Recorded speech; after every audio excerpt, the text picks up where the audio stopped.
बहुत समय पहले की बात है। एक नगर में सेठ गोपाल दास नाम का एक व्यापारी रहता था। सेठ गोपाल दास धनवान था, परंतु उतना ही कंजूस भी था।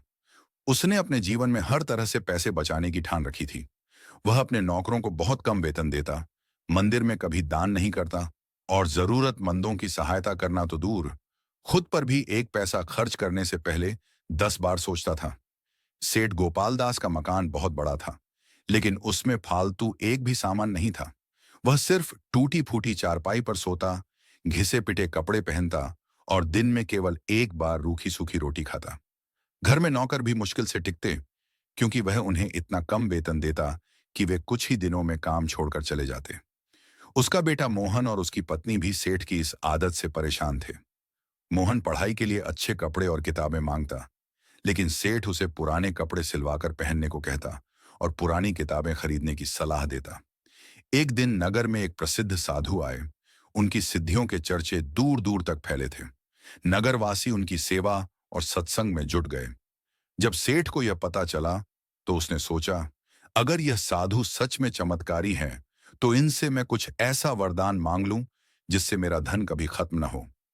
सेठ साधु के पास पहुंचा और बोला, महाराज, मैंने जीवन भर धन कमाने में मेहनत की है। कृपया मुझे ऐसा आशीर्वाद दें कि मेरा धन कभी न खत्म हो। साधु मुस्कुराए और बोले, सेठ, धन टिकता उसी के पास है जो उसका सही उपयोग करता है। तुमने अपने पैसे से किसी की भलाई नहीं की, इसलिए यह तुम्हें सच्ची खुशी नहीं दे सकता। सेठ ने उनकी बात को अनसुना कर दिया और अपनी जिद पर अड़ा रहा। साधु ने तब उसे एक चमकता हुआ पत्थर दिया और कहा, यह जादुई पत्थर है। इससे जो भी वस्तु स्पर्श करेगी वह सोने में बदल जाएगी। लेकिन याद रखना, इसका उपयोग सही तरीके से करना, वरना यह अभिशाप भी बन सकता है। सेठ की खुशी का ठिकाना न रहा। उसने पत्थर लिया और खुशी खुशी घर चला आया। घर पहुंचते ही सेठ ने अपनी पुरानी लकड़ी की कुर्सी पर जादुई पत्थर घिसा और वह कुर्सी सोने की बन गई। उसने कई और वस्तुओं पर पत्थर आजमाया और सब कुछ सोने में बदल गया। यह देखकर उसका लालच और बढ़ गया। अब सेठ को लगने लगा कि वह इस पत्थर की मदद से पूरे नगर का सबसे धनी व्यक्ति बन सकता है। उसने सोचा, अगर मैं इस पत्थर से सब कुछ सोने में बदल दूं, तो मुझे कभी भी पैसे की चिंता नहीं करनी पड़ेगी। परंतु अधिक लालच के कारण सेठ ने जोश में आकर बिना सोचे समझे अपने भोजन की थाली पर भी पत्थर रख दिया। देखते ही देखते सारी रोटियां और सब्जी सोने में बदल गईं। भूख के मारे बेचैन सेठ अब कुछ भी खाने के लिए तरस गया। फिर भी उसकी अक्ल ठिकाने नहीं आई। वह अपनी बेटी को प्यार से गोद में उठाने गया, लेकिन गलती से जादुई पत्थर उसके हाथ में था। ज्यों ही उसने अपनी बेटी को छुआ, वह भी सोने की मूर्ति बन गई।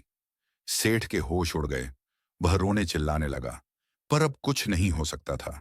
उसने साधु को बुलाने के लिए नौकरों को भेजा।